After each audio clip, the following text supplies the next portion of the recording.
Welcome to J7 TV news. Telangana ప్రజల ఆరాధ్య దైవమైన శ్రీ ఉజ్జయిని మహంకాళి అమ్మవారి వార్షిక బోనాల ఉత్సవాల్లో భాగంగా సికింద్రాబాద్లో భక్తుల రద్దీ భారీగా కనిపించింది. తెల్లవారుజాము నుంచే అమ్మవారి దర్శనం కోసం భక్తులు బారులు తీరి నిలబడ్డారు. సాంప్రదాయ వస్త్రధారణలో మహిళలు తలపై అలంకరించిన బోనాలతో ఆలయానికి చేరుకుని అమ్మవారికి ప్రత్యేక పూజలు నిర్వహించారు. పోతురాజుల విన్యాసాలు, శివసత్తుల నృత్యాలు, డప్పు కళాకారుల ప్రదర్శనలు భక్తులను విశేషంగా ఆకట్టుకున్నాయి. ఉత్సవాల సందర్భంగా పోలీసులు పటిష్ట భద్రతా ఏర్పాట్లు చేపట్టారు. భక్తులకు ఎలాంటి ఇబ్బందులు కలగకుండా ట్రాఫిక్ నియంత్రణ, క్యూ లైన్ల నిర్వహణ, వైద్య శిబిరాలు, తాగునీటి సదుపాయాలు ఏర్పాటు చేశారు. అమ్మవారి ఆశీస్సులతో రాష్ట్ర ప్రజలు సుఖ సంతోషాలు, ఆయురారోగ్యాలు, అష్టైశ్వర్యాలతో ఉండాలని భక్తులు ప్రార్థిస్తూ తమ మొక్కులు సమర్పించారు.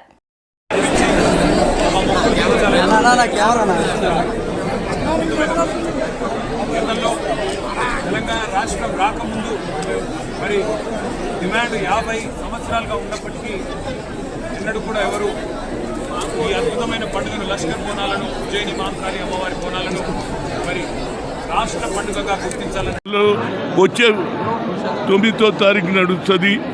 దానికి కూడా అందరూ బాగుండాలి, మంచి వర్షాలు పడాలి. గోల్కొండలో నేను అడిగిన ఫస్ట్ బోనాలు స్టార్ట్ అయ్యా, వాతావరణం చెప్తే తెలంగాణలో వర్షాలు తక్కువ అన్నారు, పడయి అన్నారు. నేను అప్పుడు మొక్కిన, అమ్మా వానదేవత మా అమ్మగారి వాటిని వర్షాలు కూర్చున్నది. ఇవాళ కృష్ణ నిండింది, గోదావరి నిండింది. ఇక నువ్వు రోజు పొద్దున స్నానం చేయి, సాయంత్రం స్నానం చేయి. దొరకాలన్న అన్నిటికంటే ముఖ్యంగా బోనాల పండుగ రానప్పుడు ఎవరైతే సర్వే చేశారు ఏది ఈసారి వర్షాలు పడితే తెలంగాణలో తక్కువ పడతాయి అన్నారు. నేను ఆనాడు మొక్కిన గోల్కొండ బోనాలు, అమ్మ నీ దయ వల్ల తప్పనిసరిగా వానదేవునికి చెప్పు మా తెలంగాణలో కృష్ణ నిండాలి, గోదావరి నిండాలని నిండింది. ఇక మీరు పొద్దున స్నానం చేయండి, సాయంత్రం స్నానం చేయండి, రోజు నీళ్లు తాగండి. రైట్ సైడ్ ఏర్పాట్లు రోజు రోజు పెరుగుతుందమ్మా. మీరు పెరుగుతుంటే మేము అరేంజ్మెంట్ చేయకుండా మనం తిట్టారా? ఏం చేస్తుంది ఈ గవర్నమెంట్ అంటారని మా రేవంత్ రెడ్డి అన్నీ బాగా చేస్తున్నారు. అదేవిధంగా ఫ్యూచర్ సిటీ, అదేవిధంగా స్పోర్ట్స్ సిటీ. ఇక చూడు ప్రతి ఒక్కరిని బిడ్డను తోలి ఆకిలా అంతిమ శరీరం ఈ దేశానికి రాహుల్ గాంధీ కన్యాకుమారి నుంచి కశ్మీర్ వరకు పాదయాత్ర చేసి ఏమన్నాడు తెలుసా? ఎవడనలే ఈ దేశంలో నరేంద్ర మోడీ తనకు తాను ఓబీసీ అంటాడు. ఆయన ఏమన్నాడు తెలుసా? ఇవాళ వరకు ఎస్సీలకే అన్యాయం జరిగింది అనుకున్నా, కానీ బీసీలకు కూడా జరిగింది. ఎక్కువ కులాలు ఉన్నాయి, మంగళోడు, సాగలోడు, లెక్కనే లేదు మన కులాలకు. వారికి లాభం చేస్తా అన్నాడు. కనుక ఆయన కులగన చెయ్యాలన్నాడు. ఆయన ప్రధానమంత్రి అయితే తప్పనిసరిగా కులగన జరగాలి.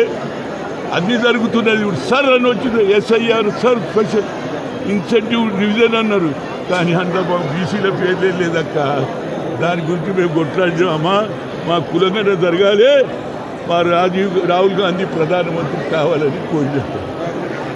మీకు కూడా మంచిగా ఉండాలి. వాళ్ళకి ఎలాంటి ఇబ్బందులు లేకుండా మంచిగా క్యూ లైన్లు ఏర్పాటు చేసి వాళ్ళకి తొందరగానే దర్శనం అవుతాడు చూశారు.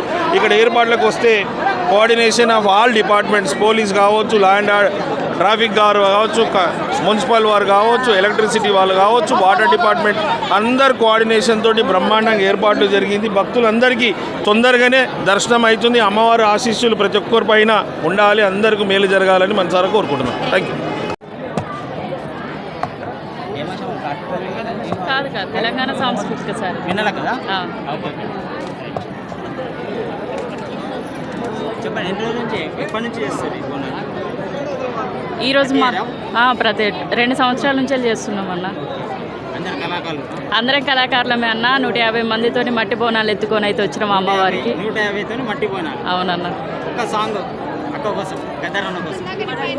ఎల్లు ఎల్లు ఎల్లమ్మ తల్లి, ఎల్లవ ఎల్లమ్మ, ఎల్లవ ఎల్లమ్మ, శివునికి చిన్న బిడ్డవే శివనెల్లి మాత, చిత్రాలెల్లమ్మ, జమదగ్ని ఇల్లాలివే జగమేలే తల్లి, రేణుక ఎల్లమ్మ, గౌతముని కోడలివమ్మ, గంభీర రాణి, ఘనమైన తల్లి.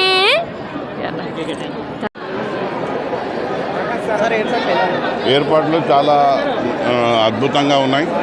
ఇవాళ ఉజ్జయిని మహంకాళి బోనాలు ఈ ఆషాఢంలో ఇక్కడి నుంచి కొనసాగుతూ ఉన్నాయి. ఇక్కడ ఏంటంటే నూతన ఉత్సవాన్ని ఈ బోనాల సికింద్రాబాద్ బోనాలు అందిస్తాయి. సో ఇవాళ ఏర్పాట్ల విషయానికి వస్తే చాలా అద్భుతంగా ఏర్పాట్లు చేశారు. తలసాని శ్రీనివాస్ యాదవ్ గారి నేతృత్వంలో ఏర్పాట్లు జరిగినాయి. ముఖ్యంగా ఈ ఏర్పాట్లు ఇంత ఘనంగా జరగడానికి కేసీఆర్ గారి కారణం ఏంటంటే వారు ఆయనలో ఉన్నప్పుడు దీపధూప నైవేద్యాలకు ఆర్థిక సాయము ప్రభుత్వ పరంగా అందించారు. అది కొనసాగుతూ ఉన్నాయి. ఆ రకంగానే ఇవాళ ఈ ఏర్పాట్లు ఇంత ఘనంగా జరుగుతూ ఉన్నాయి. ఇక అమ్మవారి విషయానికి వస్తే చాలా మహిమగల అమ్మవారు. ఏది మొక్కులు కోరుకున్నా నెరవేరుతాయి. ప్రజల యొక్క కోరికలు నెరవేరుతాయి. కాబట్టి ప్రజలు చాలా భక్తి శ్రద్ధలతోని అమ్మవారిని దర్శించుకోవడానికి ఇక్కడికి వస్తారు. సో ఇవాళ చాలామంది దేశ విదేశాల నుంచి కూడా వస్తారు, స్థానికులు కూడా వస్తారు, క్రమం తప్పకుండా వస్తారు, అమ్మవారిని మొక్కుకుంటారు. ఆ తర్వాత ఇవాళ ఇది అయిపోయిన తర్వాత చాలా అద్భుతమైనటువంటి ఏంది అని అంటే మనకు చూడడానికి చాలా దృశ్యాలు ఉంటాయి. బోనాలు ఉంటాయి, ఘటాలు ఉంటాయి, పోతరాజులు ఉంటాయి.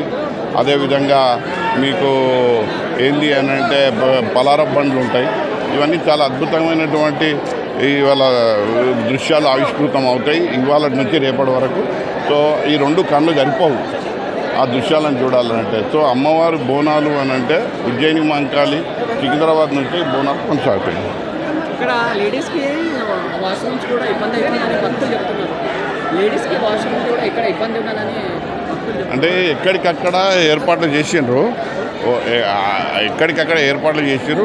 భక్తులకు ఏంటి అని అంటే వాళ్ళకు అనుకూల ప్లేస్లో లేవన్నది బాధ. కానీ ఇక్కడ నుంచి అమ్మవారికి ఆలయం ఉంది కాబట్టి కొద్ది దూర ప్రాంతంలోనూ అవన్నీ ఏర్పాట్లు చేశారు. బాగా జరుగుతూ ఉంది.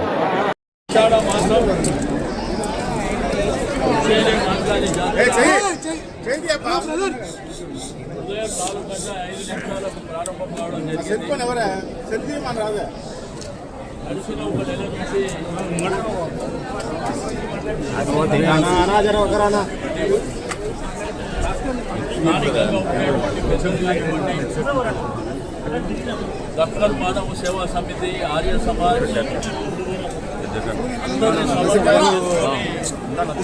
మరి నిన్నటి వరకు కూడా ఏర్పాట్ల విషయంలో అన్ని డిపార్ట్మెంట్ల సహకారం తీసుకొని మరి పండుగ జయప్రదం జరగాలి. ఉజ్జయిని మహంకాళి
రాని